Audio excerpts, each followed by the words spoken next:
BJP IPFT के गठबंधन सरकार को सार्वजनिक क्षेत्र की जिम्मेदारी सौंपने के विरोध में डीवाईएफआई और टीवाईएफआई के पहल पर रविवार को बिलोनिया में एक विरोध रैली आयोजित की गई। जुलूस सुबह 11 बजे बिलोनिया में सीपीआईएम मंडल कार्यालय से शुरू हुआ और टाइलर 1 के कोने पर रुका। वहां रोड रैलियां आयोजित की गई। रैली में राज्य सरकार के बेरोजगारों के हितों के खिलाफ एक फैसले की आलोचना की गई और भाजपा के युवा मोर्चा को बेरोजगार युवाओं के हित में आंदोलन में मुखर होने का आग्रह किया गया। डीवाईएफआई बिलोनिया के मंडल सचिव मधुसूदन दत्ता ने रैली को संबोधित किया। साथ ही साथ डीवाईएफआई के अध्यक्ष रिपु शाह और अन्य नेता भी मौजूद थे।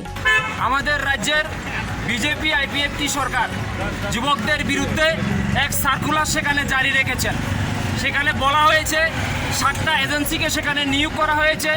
আগামী দিনে সেই গ্রুপ সি থেকে শুরু করে অফিসার লেভেলে যারা চাকরি পাবেন তার জন্য সেই এজেন্সিগুলি তারাই সেখানে তাদেরকে ঠিক করবেন।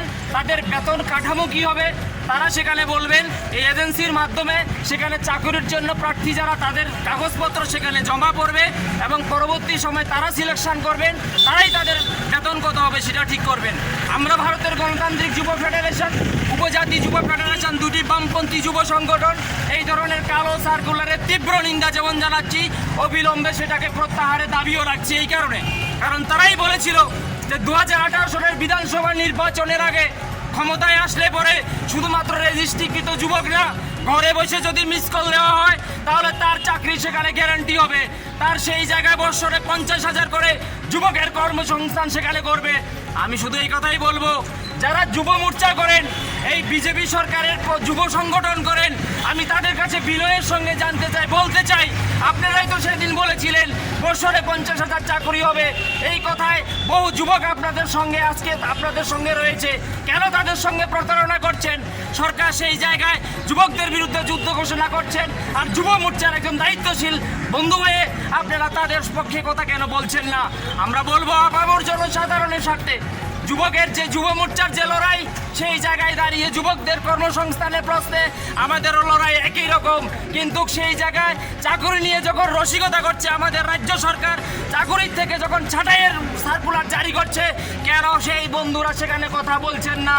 কাজে আমরা বলবো আগামী দিনে এই কালো সার্কুলার যেন আমাদের সরকার, এই বর্তমান রাজ্যে যে বিজেপি আইপিএফটি সরকার রয়েছে সেই সরকার যেন প্রত্যাহার করে, না হলে গোটা রাজ্যব্যাপী সাধারণ অংশের মানুষ সেখানে লড়াইয়ের ময়দানে সামিল হবেন।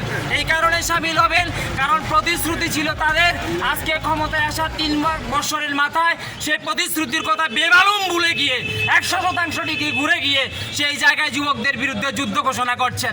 কাজে আমরা বলবো মিসকলের চাকুরি বলুন, 50,000 বলুন, আর সেই জায়গায় বছরে যেখানে নিয়োগ প্রক্রিয়া জারি রাখবে বলেছিল, আমরা দেখতে পাচ্ছি তার সিকিভাগও কথা রক্ষা না করে